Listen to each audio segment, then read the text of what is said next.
Welcome to the Grace for the Unlovable podcast, where you can share your story judgment-free.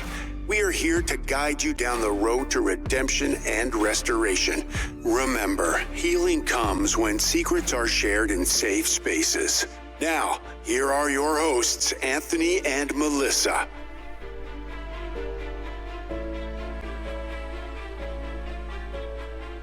Well, good evening, everybody, and welcome to the Grace for the Unlovable podcast. I am your host, Anthony. I'm your co-host, Melissa. Thanks so much for taking time out of your evening to join us on this crazy adventure that we call the Grace for the Unlovable podcast, where we sit down with folks who have blown it or somehow in their lives have done something or something was done to them and they just feel unlovable. They feel like they don't fit. They feel like they don't belong. They feel judged. And so what we do here is just give them a safe place to talk about their stuff, judgment-free, to kind of purge themselves so they're not carrying the burden that a lot of us feel when we become the unlovable person. We don't know where to turn. And so that's what we do here. And we are just glad to have you. If you are new to us, we are on episode 19 of season 1. Wow. So we're getting towards the end of season 1, but we are still definitely interested in hearing your story. So if you're somebody who's listened and you're afraid to pull the trigger, just reach out to us at gracefortheunlovable@gmail.com and start a conversation with us, even before you send a letter or agree to an interview. We'd love to just talk to you and maybe make you feel as comfortable as possible. We can change your voice. We could change some details of the story, but just give you a place where you can kind of get it out. And if you're new, listen to tonight's episode. You'll get the shock value of what we do a little bit, because some of the stories can get a little bit outlandish and crazy because all of us, including myself and Melissa, we have all done crazy things that we regret. And so That's for sure. This person that we're going to meet tonight is no different. And we just want to hear her out and maybe kind of give her some guidance how to find that healing that comes from the grace of Jesus Christ. Right. If you are new to us also, we are a Christian-based podcast, but we are anti-religion. We hate religion. We hate everything about religion. So you might find that we're not the typical Christian podcast. So again, stick around and see what we're about. Yeah. Before we get to the events of tonight, we want to make sure that you know about our other podcast entitled The Struggle Series. That's probably how a lot of you got to know who we are. That podcast, by the way, is completely different than this one. Oh, yeah. That podcast is simply a place to hear all of my novels and short stories. I am an author. I write Christian-based horror novels, if you can even grasp what that means. But they're kind of detective novels. They're kind of thrillers, twists and turns. So we think you'd enjoy that. Those podcasts air every other Thursday at the same place you could find this podcast. And there is a plenty of back catalog. You have all 4 novels in the Struggle series. And then we have started a new novel entitled Friend. And if you are listening to this on time, if you are listening to this on time, tomorrow night's episode will already be chapter 9 of Friend. Oh, wow. And so we're getting middle-ish towards the end there. Or so on how's the back chapter half. 10? You're not going to know anything about any of it. Don't tell Melissa anything that's going to happen, just like she has to find out the way you do. And so check It's that still out. amazing how you can just write these off the top of your head. Yeah, Just well, sit down and write each chapter out I appreciate every you other saying week that. instead of just the whole book all at once. Like, Well, how do people do that? It's all in my head. And I've been full of it my whole life. So creating stories hasn't been an issue, but I usually get an idea and then you kind of know where it's going to go, but you have to put the details in. And so that's what's happening every week. So I know what's going to happen from chapter to chapter, but the details kind of have to flow. Right. And so that's why we decided to push it to every 2 weeks instead of every week, because it takes the pressure off a little bit. But I know how the story's going to end, just the rest of you don't. Okay. Well, we're excited. Can't wait. So again, we are going to jump to a quick disclaimer for you to understand the kind of ins and outs of this podcast a little bit, and we'll be right back with you. Before we get to tonight's episode, let's hit you with a quick disclaimer. Although I practiced as a licensed therapist and an ordained minister, this podcast is not a substitute for clinical advice. This is not therapy. This podcast is for prayer and emotional support only. If you feel like you're going to harm yourself or others, please call 911 or reach out by text or phone to 988. This podcast is anonymous for a reason. We're not here to judge you or incriminate you. Please keep the names of anybody you've harmed out of your story. Oh, and if you're not remorseful, you're not ready for this podcast. Just reach out to us at a different time when you're ready to make some changes. Now, let's get ready for this episode of the Grace for the Unlovable podcast.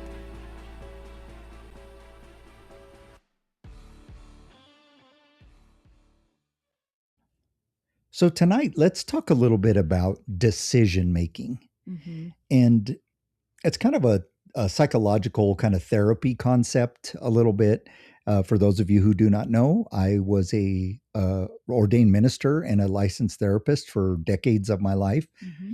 So now I know a little bit about this stuff, but I also don't want to make it to where I'm being your therapist and your pastor and or both. That's why the disclaimer just played a few seconds ago. Mm-hmm. But we can talk about it as a concept.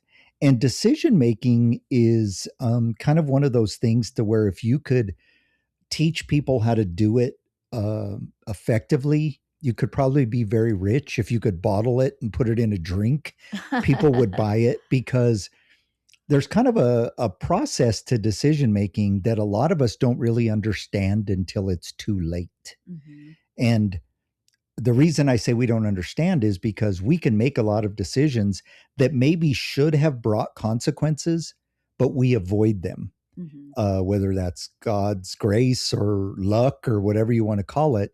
So we'll make some sort of a decision. We don't get really caught or suffer any consequences. So there's something in a human being that will say, well, heck, I'll just do that again. I didn't realize how easy that was to get away with. Or I wasn't even thinking it was bad, but now that I've thought about it, it's not that bad. I would probably do it again. Mm-hmm. And, like, I look at the concept and I just kind of see things in the world that we see, like in our day-to-days, Melissa. So we stumbled upon this show the other day called Squatters, right? Mm-hmm. And if you do not know what that is, please take some time out of your day to go find. There's I think one on Hulu and one on another channel somewhere, where they literally have people that will find an abandoned home, or like they were a tenant that didn't leave, and there's like squatters' rights in most of these states, and That's you scary. cannot get these people out of your house. And then like there's one that we watch where this guy and his team show up and they get on the lease, and then they go basically run you out. They make noise and different ways to get you out of the house. But it seems like a pretty dangerous profession because somebody could just lose it. But the reason I bring it up is because there was this big decision that these people made that said, I'm not going to leave. Yeah, I'm just going to take over these people's house, and knowing that it's not mine, and not pay any mortgage or any bills or anything. And I'm going to actually, that's crazy. Yeah, That's it is bold. crazy. And I'm going to educate myself on the laws. So when they come to evict me, they can't. Mm-hmm. So instead of me using that time and energy to get a job or to whatever, they literally become like almost legal experts. And then the cops come and say, well, it's a civil matter. Mm-hmm. And so there's people that you see them on the show crying because they can't get these people, and these people are destroying their homes or whatever. So there's a decision process to that. But I bring it up because when they talk to these people, it's all what I call it is next thing you know syndrome. So if you ever ask somebody a question and they're telling you the story, you'll be like, what happened? How did that happen? And they'll be like, well, I was doing this. And then the next thing you know, I've been here for 2 years. Yeah. So what they're, or whatever the situation is, how'd you get a DUI? Well, I was at the bar and we were having drinks and I was going to call an Uber, but next thing I know, I'm getting pulled over. When you hear next thing you know syndrome, they're purposely leaving out the parts of the story that tell you that they're responsible. And so there has to be a decision-making process, right? And what I've always told people in a therapy setting, and sometimes in a pastoral setting as well, you have to go back and do like an autopsy of your behavior. And I use that word purposely because it catches people attention. So when you do an autopsy on a body, right, you're trying to find out what was the cause of death. So you're thorough. Right. You cut out the heart and weigh it. You cut out the brain and look at it, see if it's, damaged. They have all these methods to figure out.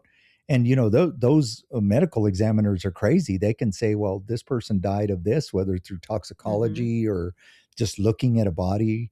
Sometimes the cops will bring a body in and they'll be like, didn't you know this bullet hole here? Because the medical examiners are that thorough.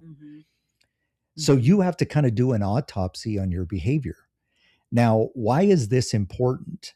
Because if we get in a place where we make one of the decisions that would cause you to call into one of a podcast like ours, you can easily just kind of feel shame and guilt and then try to forget it.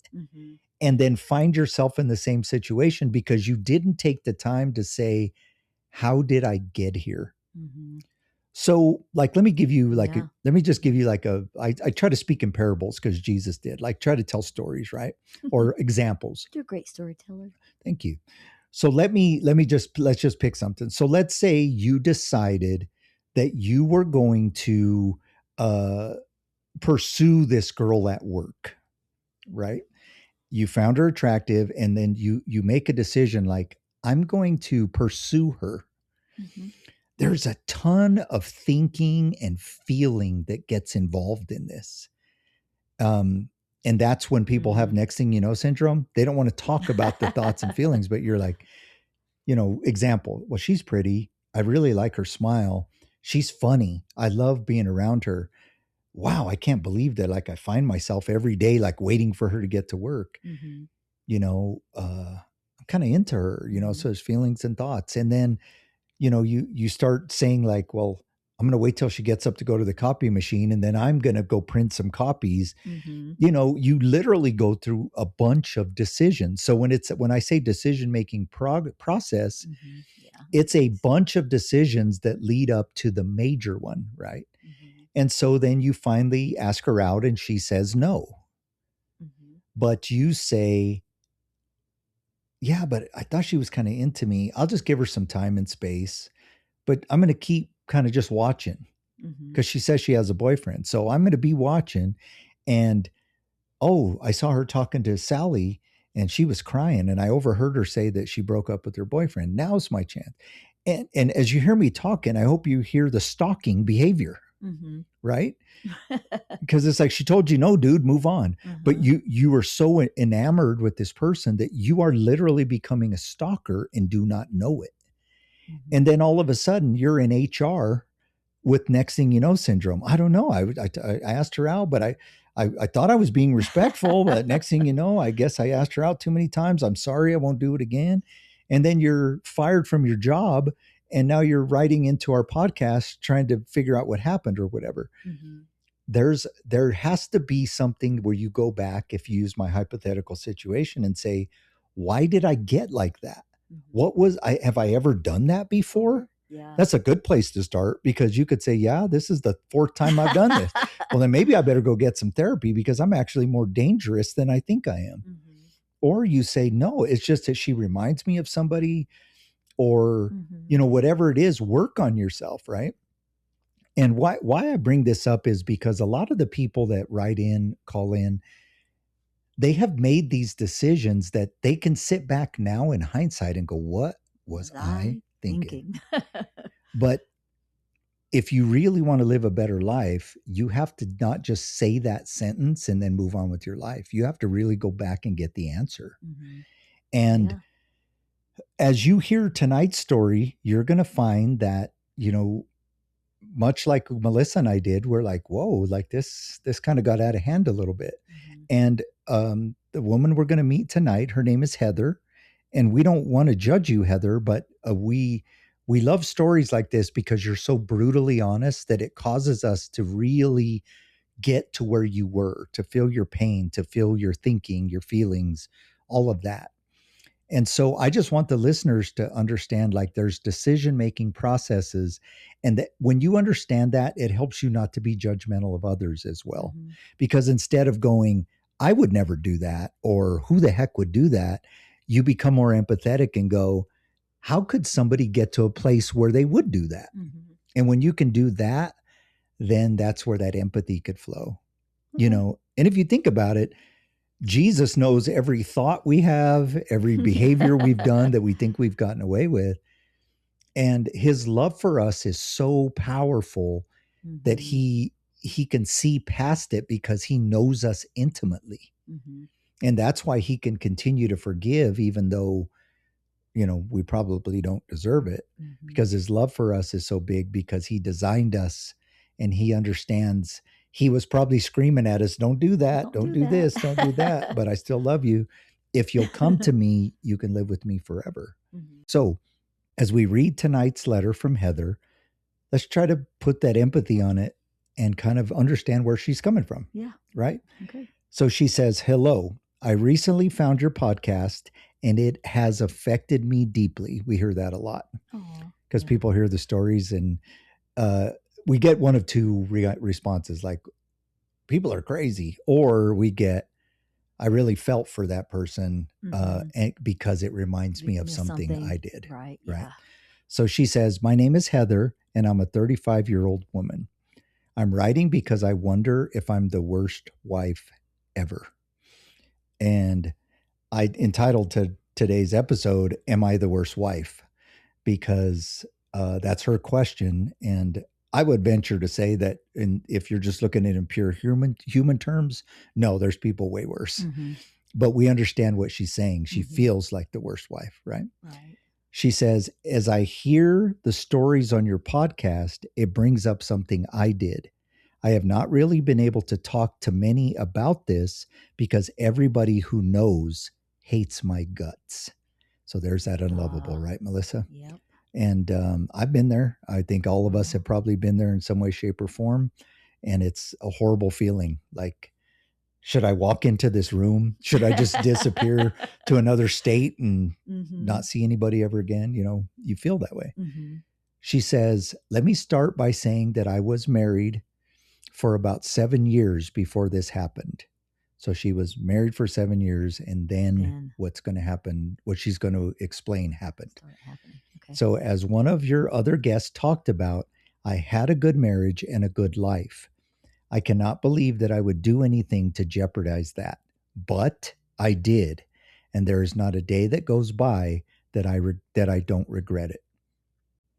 My husband is a successful businessman and takes very good care of us. I had whatever I wanted. The problem is, he didn't always pay attention to the finances of the business. He trusted his employees way too much. He would trust me to pick up money and make deposits for the business. Once I realized that he didn't pay much attention, I started to take a little bit here and there. Decision making, remember? Mm-hmm. So she's thinking, she's feeling, she's thinking, she's feeling, and she's working her way up to that. Mm-hmm. And it happens, right? Mm-hmm. She goes on, as bad as it sounds, the amounts were small enough that it probably wouldn't have been an issue. But as these things go, I started to take more and more. Again, are you hearing the decision making process? It's progressing. I started to find ways to avoid him knowing what was happening. He was basically making so much money that I could take about $2,000 per month and he would have never known. Isn't that just awful? What a horrible wife. And she put exclamation point there. She goes on, I was just taking the money for little extra things for myself. Actually, I opened up a savings account for myself. I just wanted to feel like I had something of my own. So there's a little bit of her thinking starting to pop out there a little bit. Mm-hmm. And pretty honest, you know. Please don't think that my husband was oppressive or abusive. He just liked to keep tabs on what we were spending in our joint account. I wanted to feel like I could go buy something without being questioned. Okay, so we're kind of following her here. Mm-hmm. She says, well, that was all fine until COVID happened. My husband immediately felt the pressure as the sales of the business dropped. He had let a couple of people go from their jobs, and we had a lot less to live on. We weren't starving, but the business was bleeding money. Mhm. Now, you're going to see where That where COVID. so all these little decisions turning into a big decision, right? Hmm. Decision making process. She says, I watched my husband suffering from the stress and trying to make things work. And instead of being a good wife who helped him, I kept taking a little bit here and there. If you ask me why, I couldn't tell you. I guess I did it because I am completely selfish. I still can't believe I did it. I wasn't taking nearly as much, but I was still taking enough to feed my little habits that he said we didn't have money for. That all came tumbling down when one of his office staff basically caught me. She didn't know what I was doing, but she had written down the amount of cash that was taken in that day and had sent him a text. When I brought him the deposit slip, he noticed the amount was about 100 off. This prompted him to do an investigation. What makes this even worse is that he accused everybody but me, and I denied it at first. As you can imagine, he went back and started to see how long money had been missing. It didn't take him long to see that it had been happening for a while. Finally, he was ready to turn the evidence over to the police. I knew that I had to tell him so they didn't discover it was me. He was crushed. What makes it worse, he wasn't even mad. It was like all of his will to live was taken away from him. Ouch. That's me saying ouch. Hmm. Uh, she goes on. He told me that he had always worked hard to make sure that I was taken care of, so he couldn't understand. I tried to explain my motive, but when you say it out loud, I sound like a piece of shit. He took about 3 days to even talk to me. When all was said and done, he told me that I'm not allowed to touch anything in the business. He said that he wasn't going to divorce me, but that I would have to earn his trust. It has been about 5 years, and I still don't have his trust. We are married, but it has never been the same. I can tell that he doesn't look at me the same. We are rarely intimate, and he only spends his free time with the kids. It's like he's pretending. I am honestly thinking about getting a divorce because we don't even have a relationship anymore. The reason I don't is because it's all my fault. I have tried to talk to him about it, and he just says that he still struggles with what I did. I don't blame him, but why is he still with me if he doesn't love me and can't forgive me? Anyway, I would love to hear what you both have to say. You can use this on your podcast, but please don't give my last name. And she signs it Helpless Heather. Aw. All right, Miss Well, Melissa, Miss Melissa. what are your thoughts? Well, just a couple of things in the letter that she mentioned about, like, she opened up her own savings account. I mean, I have always had my own checking and savings account. Even, you know, you and I are married and we still have separate accounts, but we have a joint account because I Exactly. understand what that feels like is when, like, if I have a hobby that costs $300-400 a month, it's not fair that it comes out of the household bucket of money if we don't Hmm. agree. Or your hobby is $1,000 a month, I shouldn't have to pay Yeah. for your hobby, so, like, and if I want to if I want to go out to lunch with my friends or go shopping or something, then I, want to be able to do it and not have to go, hey, can I borrow the credit card? Or I took $50 out here, $20 out there. That's just so, you don't feel like an adult when you have to account for every little penny that you spend. And I don't know if men feel the same way. If women are the ones that in your household that takes care of the finances or pay all the bills out of one account. So I get that part, but yikes, I don't know. I've never had anyone to even relate to a story to see how it ended. like that has taken, money from a business, much less your business. It's of your husband, so it's yours as well. And I'm sure Yeah. he's devastated. So I don't know, like from you being a man's point of view, what do you think? Like, Well, I how like do you? what you said because you framed the other side of it really well, of what a woman feels like, especially if the man's uh, in control of the money, I guess.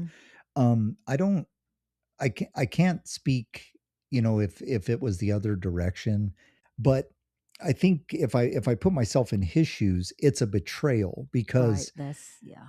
I don't know what conversations occurred before this, if any. So could she have come to him and said, "I'm feeling like I don't have anything of my own. Would it be possible for you to give me $500 a month or, whatever Mm-hmm. number that would be for them Mm-hmm. that I can just have, Mm-hmm. play money, whatever." Mm-hmm. Um, you also said something about her opening up a savings account. I think you and I, because we've been married before and we're older, it's like let's kind of have our separate things because it's not the same as if you were a young couple starting together. Mm-hmm. But when she opens a savings account this late in the game, it could give the appearance that she's trying to stock up money to bolt. That was my first reaction, but I didn't want Yeah. my initial reaction But was it like, is doesn't seem she like that's what her saving motive up? was. Because that's what most people would do. They would start Yeah. putting money away and, for, but if she's getting all of her needs met, like if she's getting her hair done, her nails done, the kids are taken care of, Hmm. it sounds like she's just kind of, maybe she's losing herself or kind of lost her identity in a Mm. sense, like, Wow. because I'm if going to get you a license and have you counseling people. I love that. um because if it's about the business and the kids and like because she wants something of her own and that's so important for men and women, Yeah. And like again, I think if she could go back and, Heather, mm-hmm, I'm sure as you're listening, this has crossed your mind. Like I should have just went back and had a deep, intimate talk with him. mm-hmm, I feel like I'm losing myself. The business is all about you. You're the one with all the money. You're the one with all the connections, and I'm home taking care of kids. I need my own kind of freedoms and that mm-hmm. type of thing. But I love you, appreciate all that you do. And then if he's like, well, no, because you spend too much money, Now does and she that's have a what I'm worried yeah. about, and we don't see that here and we don't Does she know. have a spending And is problem? that why the fight was there in the first place? But these Yeah. things are better talked about. What's that phrase?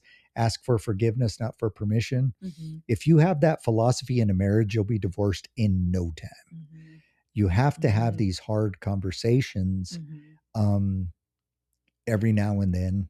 Finances, statistically, most people would say one of the biggest, if not the biggest, cause of divorce is financial stuff, mm-hmm, right? So you have to just be willing to say, like, I know you don't want this, but this is a hill I need to die on here. Like I need mm-hmm, something, some way to feel like it's my own. mm-hmm. Or can I work for the business and you pay me part-time, and then And that then money that I can is put is into mine, my so you don't yeah. feel like I'm just taking or whatever. Mm-hmm, But whatever conversations, mm-hmm. in the letter, it kind of could allude that maybe she kind of part-time work there, or maybe just like Just pick up the because she's the deposits. wife, Yeah. she's there doing Go little by the tasks bank. that she doesn't Yeah. get paid for.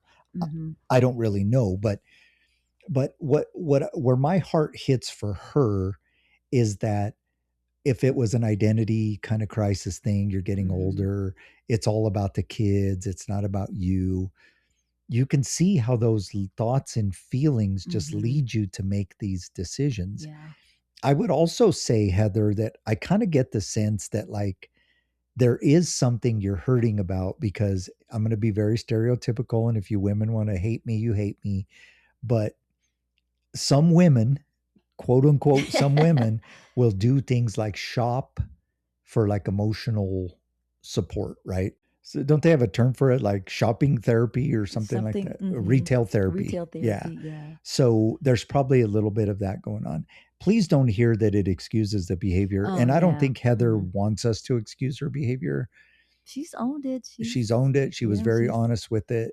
Gave a dollar amount. That's a lot of money. It is a lot of money. And, when you're used to a certain lifestyle, I don't want to judge the figures because every family is different. Some people are going to go spend $15 to get some fake press-on nails, and the next family might spend $60 a month to get nails done at a salon, and then the next family might spend $360 getting them done every week. That's not our business.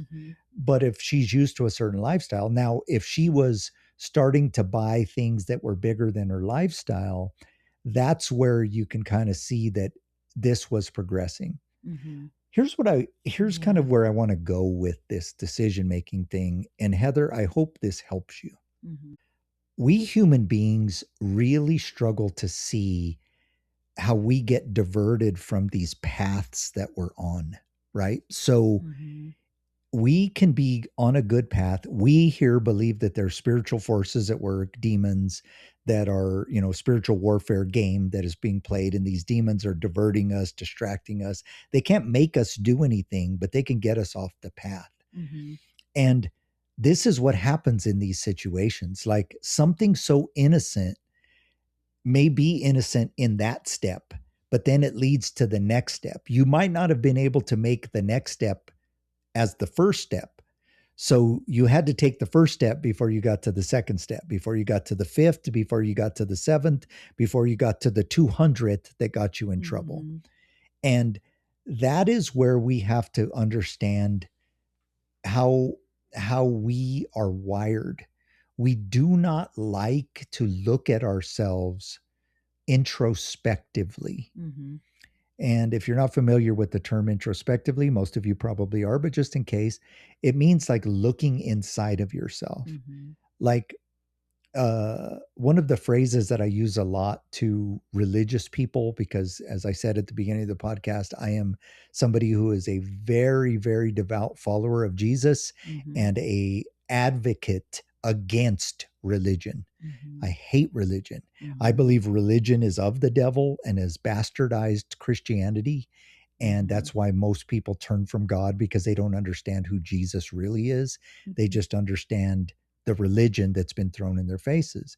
And one of the things I tell religious people all the time, it's not my phrase, but if you're not the biggest sinner you don't know yourself. And religious people have a good way of saying, well, I used to be a sinner, but now I've arrived and you're not acting like I do now. So you need to get your acting gear or you're going to burn in the flames of hell. Right. And that's what I don't like, because all of us are in constant battle to do the right and the wrong thing, and how easily we could get caught up in doing the wrong thing. Here's a good litmus test. You can use the big ones. Money and sex will get people in trouble every time if you're not on your guard. You can have the best marriage in the world, but if there is a slight gap in your needs that isn't being met, there's some woman or some man out there that is going to walk into your path and meet that need flawlessly, effortlessly. And you will stray away from something that was 95% good for the 5%. It's how we're wired.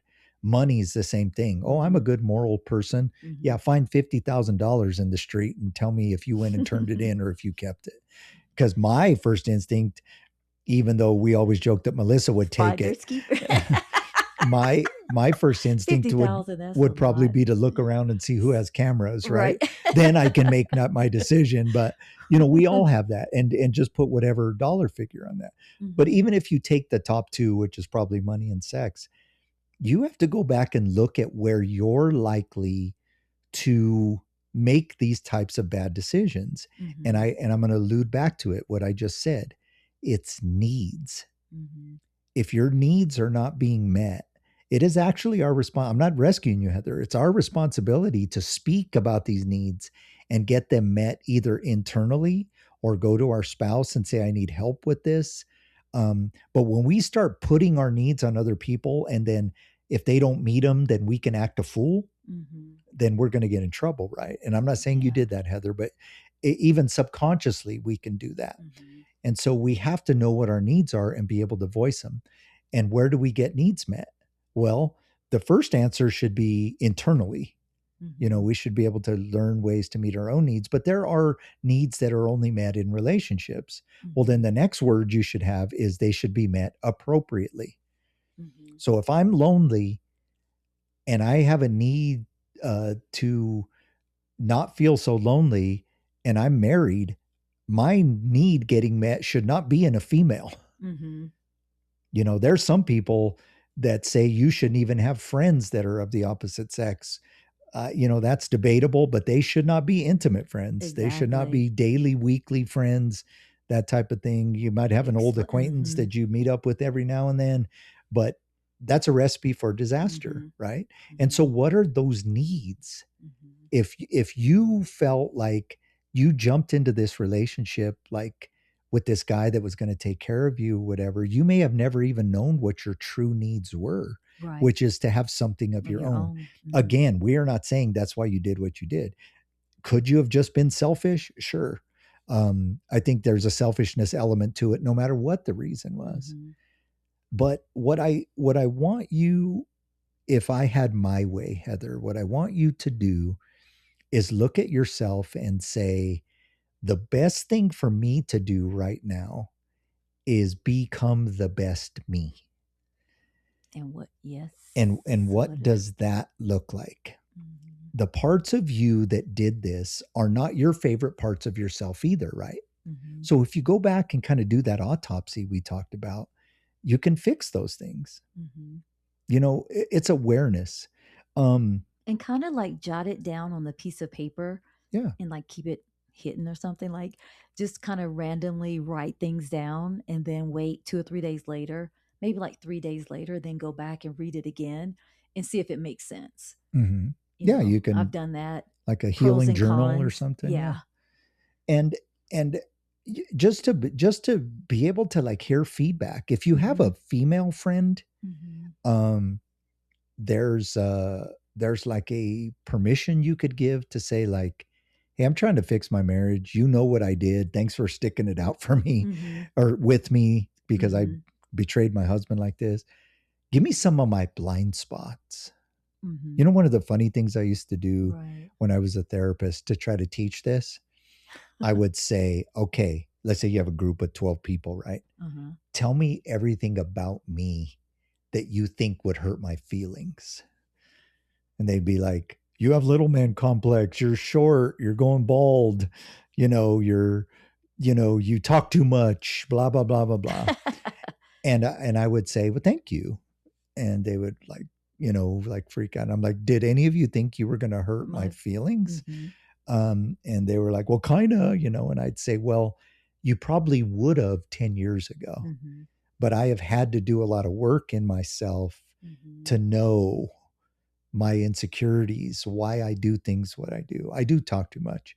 I probably believe that I have a spiritual gift that I can teach people, but sometimes I don't shut up.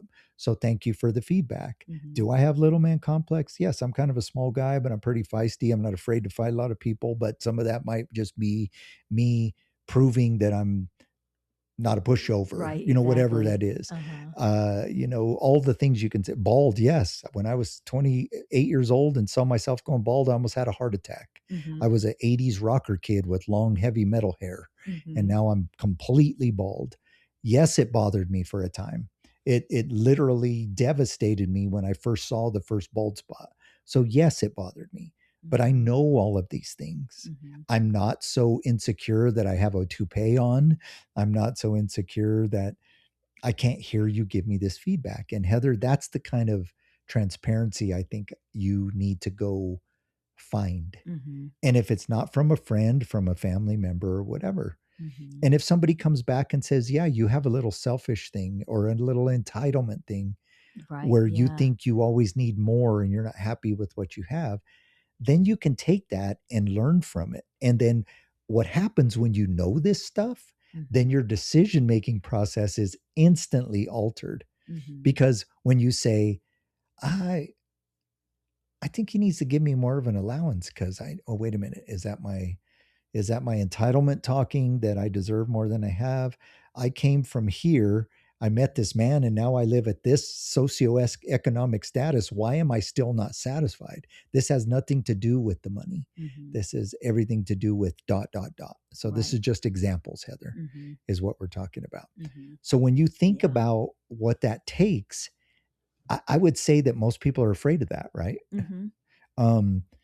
But on the same token, it's not as painful as getting busted. Mhm. That will not be as painful.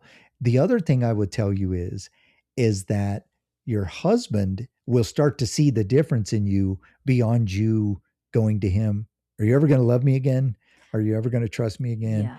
Yeah. I know from experience from being the perpetrator and the victim of other people's behavior, unless I can see the change in them, I don't care what they say. Right. And unless they can see the change in me, it doesn't Mhm. matter what I say. Mhm. People have to see genuine change. Mhm. There's a phrase that gets thrown around in therapy all the time. It sounds so ridiculous, and it's the truth upon truth.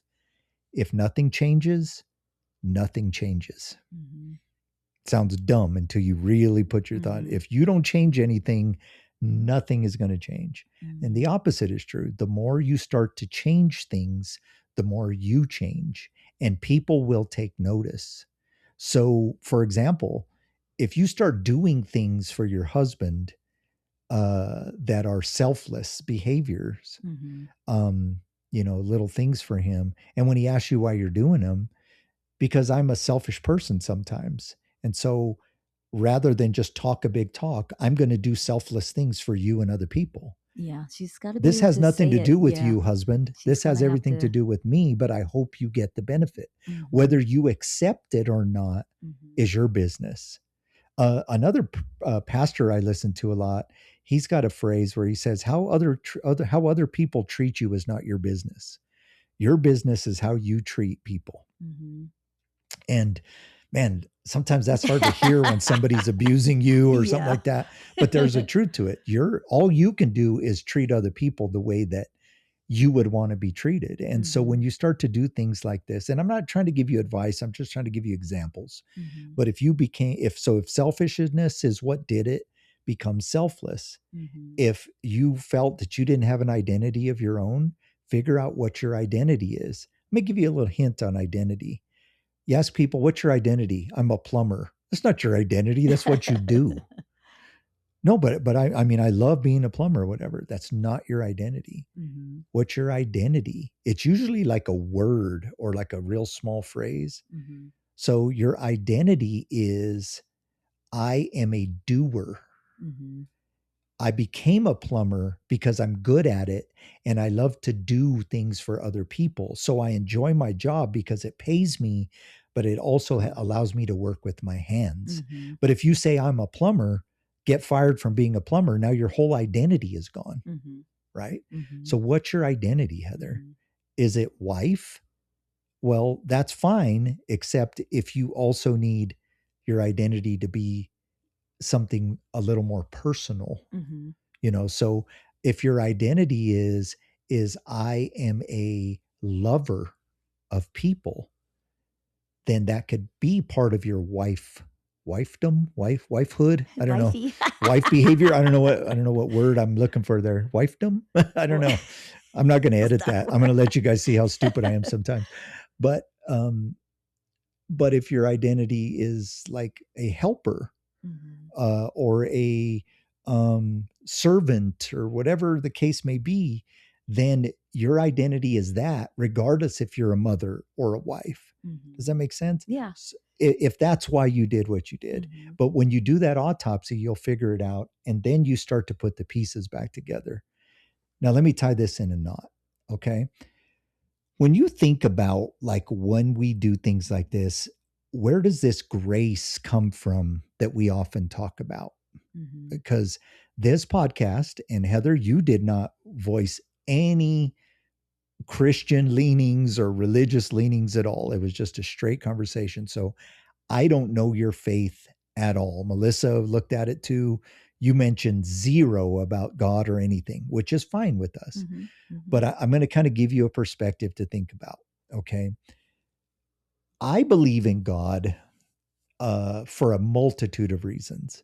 I'm not somebody who came to God because I had some religious experience at 16 years old when I got saved, because I knew God before then. I was born and raised Catholic, certain ethnic backgrounds.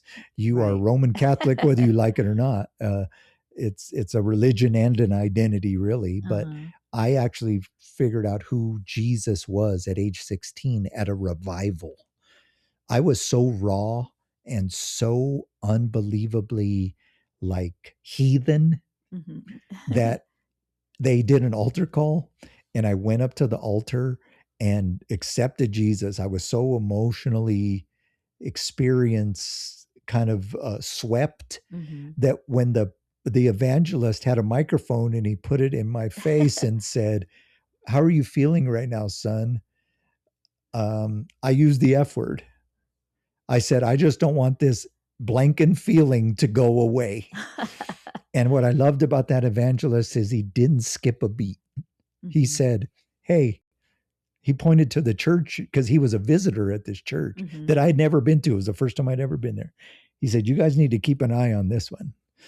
Like, like he means it, but he's raw.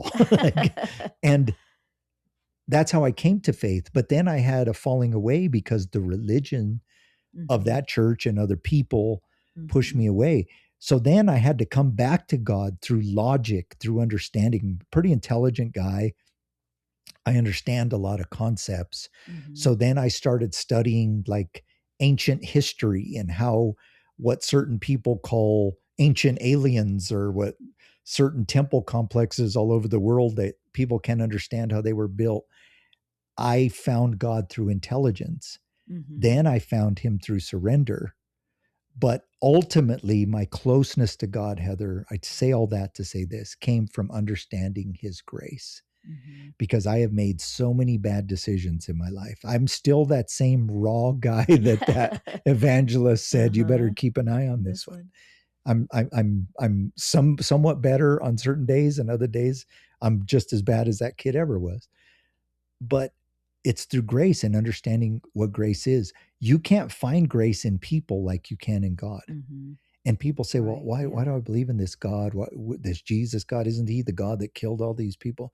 There's so much you don't know. Those ancient civilizations in the Mhm. Old Testament were not human beings. Those were Right. different hybrid creatures. Mhm. You don't know what you're talking about. Don't Mhm. let that lack of knowledge in the Old Testament get you to Mhm. believe that God is a hateful God. Mhm. God is a just God, and justice has to be served. So Mhm. he sent Jesus to die in your place, because if justice is served, you're never going to make it Mhm. to paradise, right? Mhm. So this Jesus doesn't just give you grace when you accept him. He gives us grace before we accept him, and he Mhm. continues to give us grace after. Mhm. There is grace for you through this, but you have to accept it. As we talk about every week, grace is offensive. Mhm. Your husband doesn't want to hear that you've been given grace and you're forgiven freely. He doesn't want to hear that. But that should bring comfort in the fact that what Melissa and I talk about every week is there's this God Mhm. that is waiting for you with open arms. Mhm. Just imagine like horrible crimes, right? Like, put your top 3 in your head. Mhm. Jesus died for those crimes on the cross, for those people.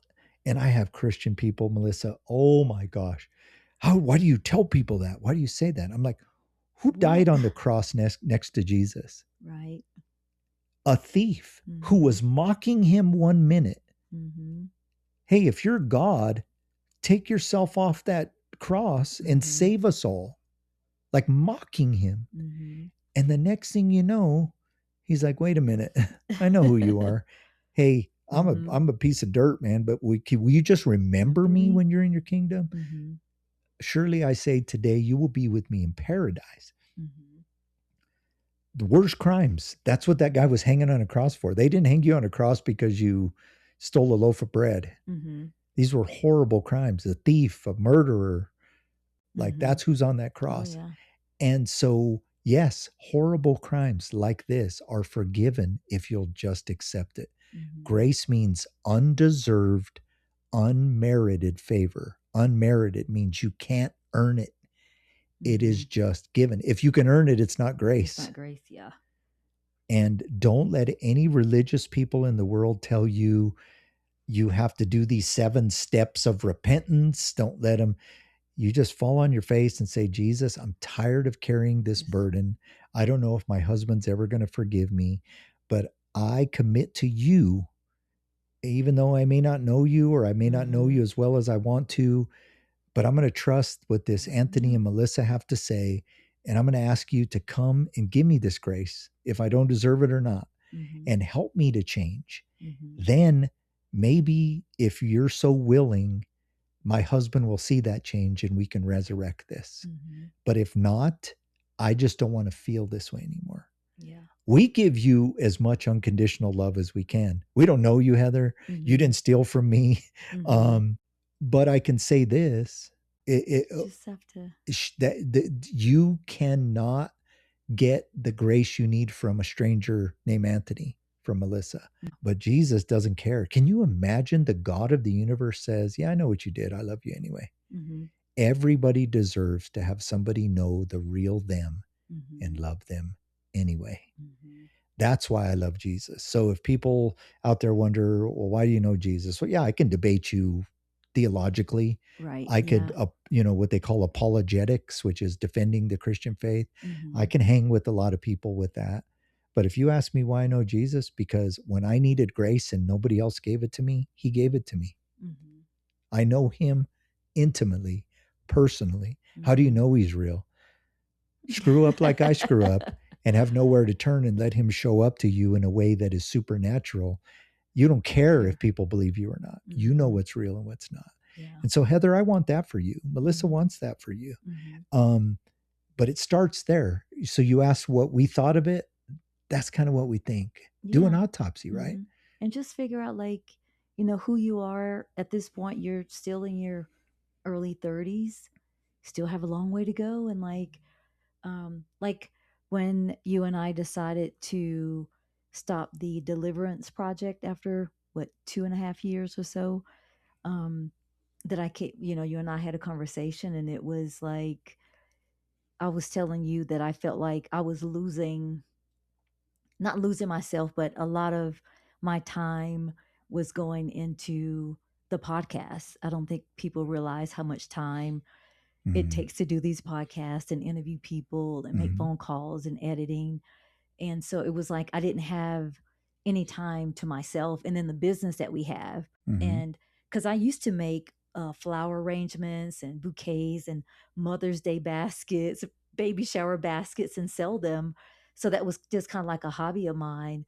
And then when I was making the flower arrangements for our wedding, you said, you should sell those. Those are like beautiful. And so I kind of like everything was about the business, the podcast. And like, I was kind of like, I didn't have anything of my own in a sense to like, I didn't have time for a hobby because it was taking up so much of both of our time. And I came to you and you said, I understand that. And we sat down and made a decision. I mean, there was some other things to it, but when you asked me, there's a lot of spiritual attack we were going under, and it was just time to do that. But I think what she's saying, Heather, is like that conversation saved us versus her continuing to give up parts of herself and then us having to blow up or something like that.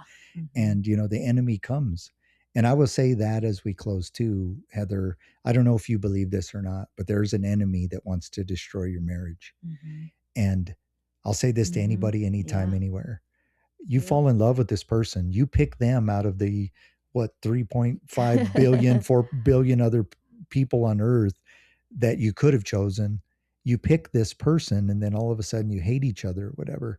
There's a spiritual attack that happens to all marriage, I believe, because God designed marriage and the devil wants to attack it. And if you don't believe God designed it, at least see it for what it is. It's a very sacred vow. It's the only relationship that you publicly announce and you say, I'm proclaiming that this is my one and only person, right? So when you do that, there's a sacredness to it, whether you believe God designed it or not. And anything that's sacred, the evil in the world is going to come for it, doesn't like it. Oh, yeah. And so this was an attack. We hope you survive it. And that's also part of that decision-making process. If you get to that point, and I don't know if you're a Christian already or not, but if you're not, and you get to that point where you understand that that's also part of your decision-making process, you'll start to understand those Right. voices in your head that are telling you to do something that you should not do. Right. I think of like decisions that even religious people make, like, you know, like you see these pastors that fall from grace and stuff. It's like, why would they do that? It's not as simple as they were a fake Christian and were just trying to exploit people or whatever. The spiritual attack that these people go through is immense. And when they get busted, nobody feels sorry for them, right? Because they were the people telling you how to live. So they get no empathy. Yeah, and, you know, whether you believe they deserve it or not, I know from all sides of this that it is not a quick process. It's a slow, gradual deterioration of your decision-making skills till you decide on the one, and then the devil laughs as you fall to pieces, right? And so, Heather, we'll pray for your marriage. We'll pray for you. And I would just say this: are you the worst wife ever? Of course not. Did you do something bad? Yes. Show me any wife in the world or any husband in the world, they've done something they shouldn't have done. You got busted. And so the past is the past. I don't care about it. Melissa doesn't care about it. Obviously, your husband cares about it to this point, but how do you all move past it? Let him look up one day and say, she's a different person. Right. And she's who I want to be with, because, man, she blew it, but look at what she's done since then. That's all you can do. Yeah. And then, you know, that's and it. And he'll then be forced, I'm going to say this, he'll then be forced to go, okay, I need to pick up my game. Because maybe some of the things she said were true about me not giving her, you know, what she needs to feel like she's individual or whatever the case may be. Yeah, so, exactly. Like, if you don't discuss it, you won't get the answers, or at least open they say phrases like communication is key, blah, blah, blah, blah, blah. And we all go, sure, I know that. Sure, And then the first, like, our instinct is to clam up and try to find another way. It's hard to have conversations with people, you know. I mean, any business, anywhere, whatever, you have to have a hard conversation with an employee. But in marriage, it's worse because you don't get to have this conversation and then go home. You have the conversation at home and you're still with that person. And so, but that should just make communication become more fluent in your relationship. So then you don't get to these moments. Okay, then. Okay. Wow. So, it wasn't bad. Yeah. Again, I just want to remind those of you who are listening for the first time, if that's something that has kind of triggered you, or you kind of say, okay, I kind of see what they're doing, go back and listen to a few episodes. Start back at, you know, season 1, episode 1 and 2, where some people from the past who have kind of gone through some horrible things and kind of told us what it looks like on the other side. And then we started in episode 3 with stories of listeners, and we've been on a roller coaster. We've heard some crazy stories. We've heard some emotional stories. And so if this kind of triggered you, again, reach out to us at gracefortheunlovable@gmail.com. We'd love to hear from you. Some of you have been around long enough to know we help a lot of people that never make it to the air. We try to give you as much time as we can muster. We don't give out of our supply, but we will give you time out of our abundance to help anybody we can. That's just who we are. That's God has kind of taken us from places where we kind of know how to help people who are in those places get out, right? So that's what we do. And so reach out to us. We can start from there. If you never want to be on the podcast, fine. If you decide you want to do an interview, that's fine too. We'll go from there. I also want to play a little video for you guys as we kind of exit out of tonight's episode. Maybe it'll help Heather, but it's also one that just struck me in terms of what we do. And so I kind of wanted to put it towards the end because it may speak to Heather, but I hope it speaks to our audience. I don't think I'll ever forget what happened in church last Sunday. My 12-year-old grandson stood up right in the middle of service, and what came out of his mouth made the whole church go silent. The pastor had just finished preaching about forgiveness. If God can forgive you, you ought to forgive other people. Now, he kept just saying it. Everybody was clapping. Everybody was clapping. People stood up, dancing, shouting all over the church. Some folks were even crying. They were even crying. Then my grandson raised his hand. And he said, "Young man, how can I help you?" My grandson stood up and said, "I got one question." The church got quiet. He looked around the room and said, "If God forgives everybody, why won't y'all forgive my mama?" You could have heard a pin drop. Nobody clapped.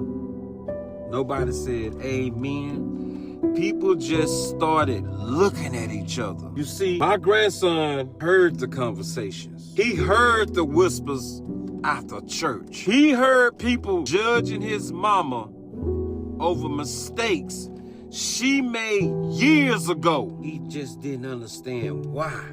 Everybody talked about grace on Sunday, but talked about people on Monday. The pastor didn't even answer right away. He just looked at him. Then my grandson said, "Y'all keep telling people God gives second chances. Why can't my mama get one too? Why can't my mama get one too?"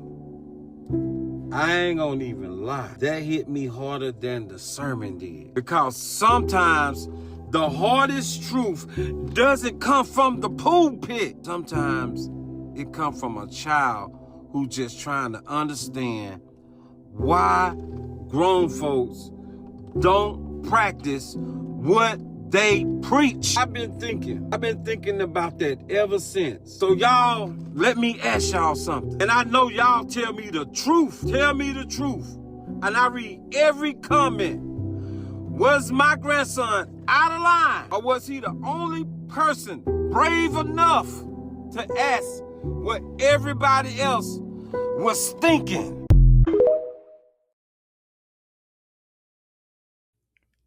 Okay, thanks again for tuning in. We hope to see you next week, Wednesday, 6 p.m. Mountain Standard Time. Don't forget that this podcast is written, produced, and hosted by us, Anthony and Melissa Corelli. This program is copyright The Struggle LLC. As always, shout out to Todd Kazinka with Todd K Voiceovers. To find out more about us in general, you can always visit our website, thestruggleseries.com. Remember, healing comes when secrets are shared in safe spaces.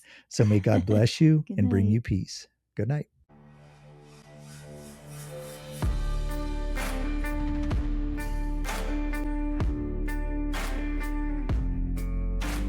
Thanks for tuning in to the Grace for the Unlovable podcast.